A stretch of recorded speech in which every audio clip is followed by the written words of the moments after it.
Hi guys! Welcome back to our travel adventure series episode, feature number 255 out of our 1,000 quest. Maniniwala ka ba kapag sinabi kong may nagkatangi-tanging hot spring na matatagpuan dito sa El Salvador City, Misamis Oriental? Yes, totoo ang chismis. Ito yung Tugason Hot Spring. And dito kami napadpad sa aming day 2 sa aming galaan adventure. Napuntahan na ito ng Mines and Geoscience Bureau para suriin, and sabi ng mga lokal dito, yung source ng tubig niya is galing sa malaking bato, which is papakita ko sa inyo mamaya. Sinasabi nilang inverted volcano daw ito. At dahil doon, naparesearch ako bigla. Tatlo silang nagbabantay, 35 pesos yung entrance fee per person, may maliit na CR, and pagpunta rito is pahirapan talaga. Either sasakay ka ng habal-habal na motor or 4x4 pickup or yung multicab kasi ongoing pa yung construction ng karsada dito. Although hindi ko lang na-videohan dahil ako ang nagda-drive, pero mahirap talaga, makikita nyo naman sa gulong ng sasakyan namin.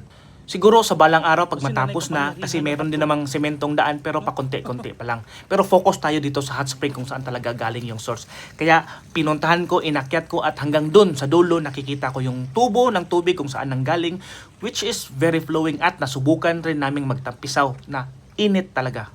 So sa bandang itaas, dyan yung malaking bato, dyan nila nilalagay yung tubo para sa hot spring.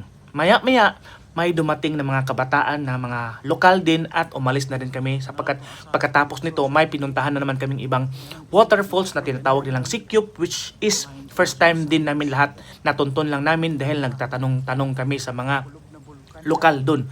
So ganun yung adventure trip na ginagawa namin 2 days ago bago ako umalis ng Pilipinas. May mga konting cottage din guys, ito yung makikita nyo, and sa gilid meron ding ilog. So spontaneous yung activity namin. In fact, hindi kami nagbao ng pagkain. Bumili lang kami sa tindahan ng binangkal. So kung makikita nyo yung sasakyan ko, napakadungis. Buti na lang 4x4 siya at naiahon namin sa mga putikan. Minsan nalubog na yan pero nakaraos din.